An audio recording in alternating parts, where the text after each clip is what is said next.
اچھا ایک چیز اور ہے جو آپ نے ابھی بھی کہا، یعنی بیان میں پہلے بھی یہ سنا ہے کہ ہر کسی کے پیچھے یعنی نماز پڑھنے کا مسئلہ ہے کہ آپ یعنی ایک طرف سے تو آپ کہتے ہیں کہ فلاں لوگ جو ہیں یہ شرک کرتے ہیں، یعنی فلاں مدد مانگنا شرک ہے، فلاں چیز شرک ہے، فلاں چیز شرک ہے. یعنی کوئی شخص اگر ایک فعل کرتا ہے، عمل کرتا ہے، وہ شرکیہ کرتا ہے، جب وہ شرک کر رہا ہے تو پھر اس کے پیچھے نماز پڑھنے کا آپ حکم کیسے دیتے ہیں؟ ہاں جی، پہلی بات ہے آپ کو یہی سوال کرنا چاہیے تھا. کوئی اور ہوتا تو وہ کہتا کہ فلاں شخص گستاخ رسول ہے تو آپ اس کے پیچھے نماز پڑھنے کا کیوں کہتے ہیں، یہ بھی سوال ہو جاتا ہے نا. تو دونوں چیزوں کو جمع کر لیتے ہیں.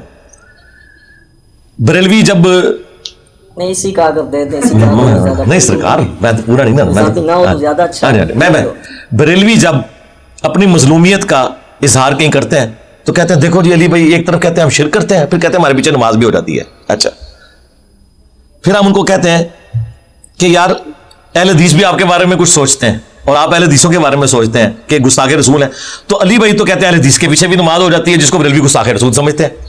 اب بجائے یہ کہ یہ آپس میں لڑتے ہیں میرے خلاف ہو جاتے ہیں کہ وہ تسی گستاخ رسول پیچھے نماز پڑھنا صحیح کہہ رہے ہو، وہ کہتے ہیں تسی مشرک کے پیچھے نماز پڑھنا. یار میرے نال کیوں لڑتے ہو؟ جھگڑا تہاڈا اپنا، وہ تانوں کہہ رہے گستاخ رسول، تسی انہاں نوں کہہ رہے شرک، میرے نال میں لڑتے ہیں.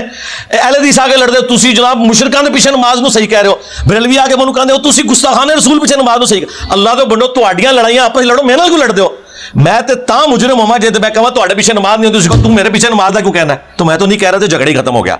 یہ جھگڑا اس وقت ہوگا جب میں کہوں کہ آپ کے پیچھے نماز نہیں ہوتی. اگر میں کہتا ہوں آپ کے پیچھے نماز ہوتی ہے اور آپ کہتے ہیں نہیں میرے پیچھے نماز نہیں ہوتی، بھئی اس کا تو میرے ساتھ جھگڑا نہیں ہو سکتا. یا دوسرا کوئی کہتا ہے تو دوسرے نو پڑھو، منو نہ پڑھو، میرا تو کوئی قصور نہیں. اچھا اب آ جاؤ اس پہ،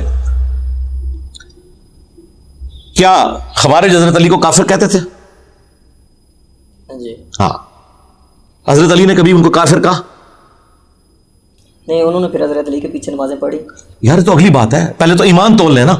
دیکھیں اگر ہم علمی بحثیں کریں گے اس کا مطلب ہے ہم کوئی سیکھنے نہیں آئے، ہم ایک دوسرے کو نیچا دکھا رہے. تو نیچا تے میں تانوں دسیا ہے کہ اعلیٰ حضرت قبر تو نکل آون تے پاویں ابن تیمیہ نکل آوے تے پاویں پیر میل عشاء صاحب نکل آون، معذرت نال علمی دلائل علم دی دنیا ہے، وہ تے منوں کوئی نیوا نہیں کر سکتا. میں دس داں گا پیر میل عشاء صاحب نے کتھے کتھے دین دے نال جو کچھ کیتا ہے، انہاں بھی وسطائی نو بصبری وسرات تو یا علی مدد ثابت کیتا ہویا جے. میں پوچھنا یار یہ تو ثابت ہوتا ہے، یار اتنا پڑھا لکھا بندہ المدد یا نماز المدد یا صبر پہ ثابت کرتا ہے وہ تو وہ چھڑ دو، وہ مقابلہ نہیں. میں سمپل ہی گل کر رہا ہوں سمجھانے واسطے، میں ٹیچر ہاں، ٹیچر کا کام ہے سمجھانا. مولا علی کو خوارج نے کافر کہا، مولا علی نے خوارج کو کبھی کافر نہیں کہا. اس کا مطلب ہے کہ پہلا کوسچن تو حضرت علی پہ ہے کہ وہ خوارج جن کے بارے میں بخاری مسلم حدیث ہے وہ دین سے نکل جائیں گے اور مسند احمد میں جہنم کے کتے ہیں خوارج. حضرت علی انہیں کافر کیوں نہیں کہہ رہے؟ حضرت علی کو کون سی چیز روک رہی ہے انہیں کافر کہنے سے؟ اس کی وجہ ہے کہ وہ یہ سمجھتے ہیں جو انہوں نے خود کہا کہ انہیں تعویل کی غلطی لگی ہے. جب تعویل کی غلطی لگی ہے تو پھر کفر ان کی طرف نہیں لوٹے گا. لیکن یہ نہ لوٹنے کا مطلب یہ نہیں ہے کہ وہ جہنم کے کتے نہیں ہیں. ہاں آج بھی جو شرک کر رہا ہے اس کا یہ مطلب نہیں ہے کہ وہ جہنم کا کتا نہیں ہے. ہم اسے مسلمان سمجھیں گے. ہاں آپ نے کہا نماز پڑھیں گے، جی عبداللہ بن عمر خوارج کے پیچھے نمازیں پڑھتے تھے، اور عبداللہ بن عمر ہے جس کے اوپر پوری کی پوری یعنی صوفیت کھڑی ہے کہ وہ کہتے تھے خوارج بدترین مخلوق ہیں. بخاری میں ان کا قول ہے تعلیقاً کہ وہ کافروں والی آیات صحابہ پہ لگاتے ہیں. وہ ایک طرف کہہ رہے ہیں بدترین مخلوق، اور دوسرا سنن کبریٰ البیہقی میں وہ خوارج کے پیچھے اور مختار سقفی کے ماننے والوں کے پیچھے نمازیں پڑھتے تھے. اور لوگ کہتے تھے کیوں پڑھتے ہو، جسے تجھے من پوچھا ہے تو کہتے سن کہ بھئی نیکی کے کام میں ان کا ساتھ دیں گے، برائی میں لگ رہیں گے. تو آج بھی بریلوی دیوبندی اہل حدیث شیعہ اپنی خرابیوں کی وجہ سے خوارج سے تو کہے گزرے نہیں ہیں، ٹھیک ہے، کہ جنہوں نے ڈائریکٹ صحابہ کو کافر کہا. تو لہٰذا ہم ان کے اوپر شرعی حکم بھی خوارج سے کم والا ہی لگائیں گے. خوارج کے پیچھے عبداللہ بن عمر نمازیں پڑھتے تھے. حضرت علی نے کہا، پوچھا کہ کافر ہیں، فرمایا نہیں کافر نہیں. پوچھا کہ منافق ہے، کہا منافق نہیں، کیونکہ منافق تو بہت تھوڑا اللہ کا ذکر کرتے ہیں. اور کہا کافر اس لیے نہیں ہے کہ یہ کفر سے نفرت کی وجہ سے مجھے چھوڑ گئے ہیں. کتنا جگر ہے حضرت علی کا، ٹھیک ہے.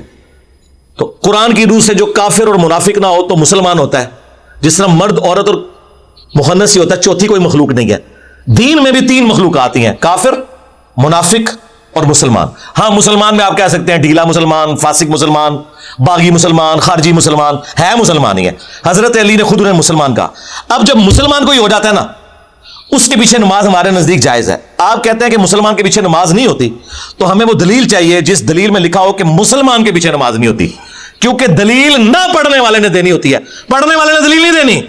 ہر چیز اپنی اصل میں ہر مسلمان دوسرے مسلمان کے پیچھے نماز پڑھ سکتا ہے.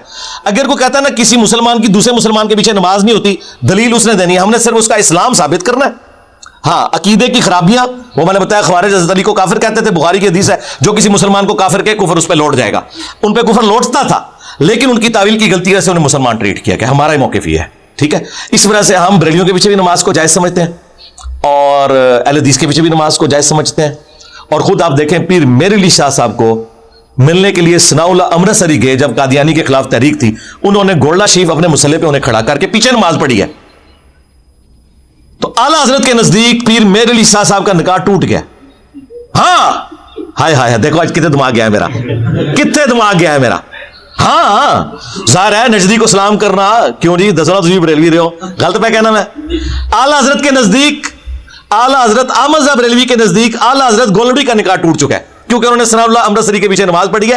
اور یہ پیر میلیہ صاحب کے حالات زندگی میں مزار شریف سے باقاعدہ ان کے ملفوظات جاری ہیں جس میں لکھا ہوا ہے کہ انہوں نے ثناء اللہ امرتسری کو کہا کہ تم نماز پڑھاؤ میں پیچھے پڑھوں گا. کتنے گیا جی دماغ میرا. لیکن ہمارے نزدیک کوئی نکاح نہیں ٹوٹا, اس طرح کرنے سے کچھ بھی نہیں ہوتا. ٹھیک ہے, حالانکہ اعلیٰ حضرت گولڈوی جو تھے انہوں نے وہابیوں کے خلاف پوری کمپین چلائی ہے اور محمد بن وہاب کو انہوں نے شیطان کا سینگ کہا ہوا ہے, پھر بھی ثناء اللہ امرتسری نے مسئلے دکھلایا. اور دیکھو ابن عابدین شامی نے جڑا جھوٹ ماریا سی نا اے او نے نجدی, وہ پوری حدیثاں پیر میلی شاہ صاحب نے فٹ کی تھیں نئے وہابیوں تے, پھر بھی پیچھے نماز پڑھی ہے. تو بس میں پیر میلی شاہ صاحب دے نال ہاں.